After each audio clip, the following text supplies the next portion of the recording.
Hey everyone, and welcome back to the channel. Today, we're pulling back the curtain on one of America's most iconic figures, Benjamin Franklin. We all know him from the $100 bill. The guy who flew a kite in a thunderstorm. But what if I told you there's a much more complex, and frankly, more fascinating side to old Ben? We're diving deep into the secret life of Benjamin Franklin, the genius, the rebel, and yes, maybe even the spy. So let's get the obvious out of the way first. Franklin's genius is undeniable. This is a man who, with very little formal education, became a world-renowned scientist, inventor, and thinker. He gave us bifocal glasses, the Franklin stove, and the lightning rod. His experiments with electricity weren't just a quirky hobby. They were groundbreaking scientific inquiries that changed our fundamental understanding of the natural world. He charted the Gulf Stream to speed up sea travel and even developed a flexible urinary catheter. Talk about a practical mind.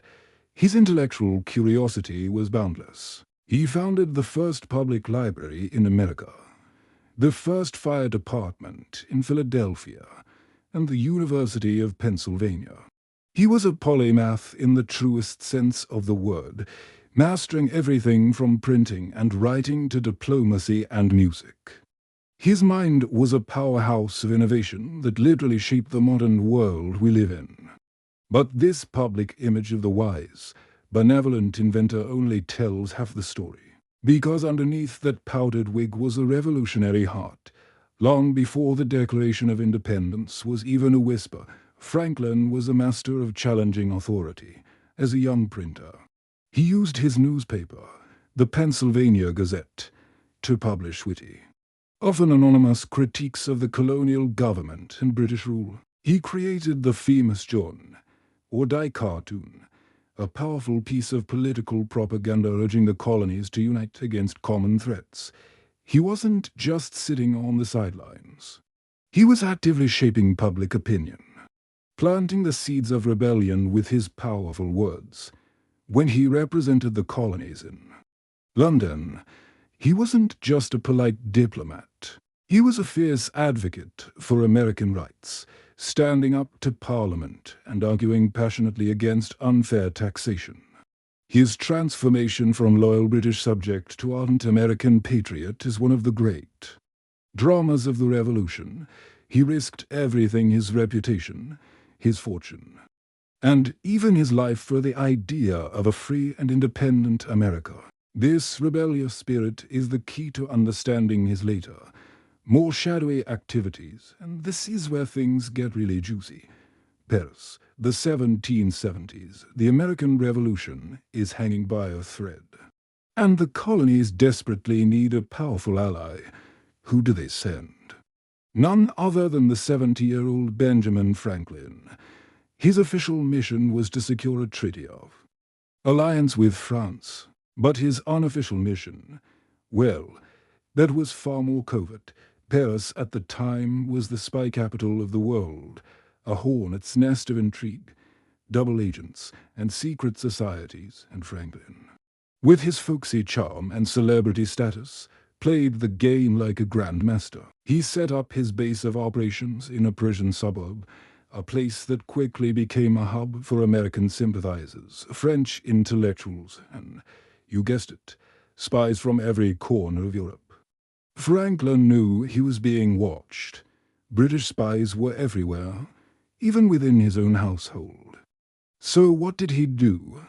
He leaned into it. He created a persona, the simple, virtuous American from the backwoods that disarmed his enemies and charmed the French court, while he was publicly hobnobbing with aristocrats and scientists.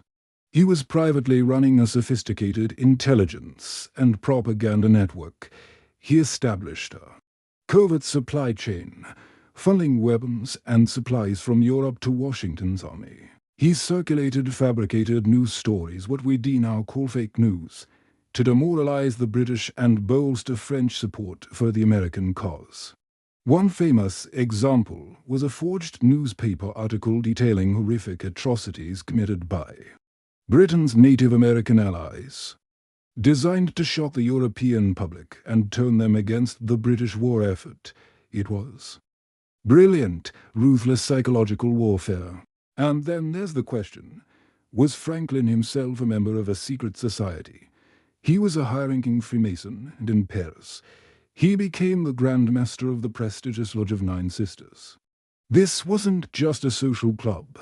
The lodge was a meeting point for radical thinkers, revolutionaries, and influential figures who shared ideals of liberty and enlightenment. It provided Franklin with a secret network of contacts and allies, a ready-made intelligence web that stretched across France.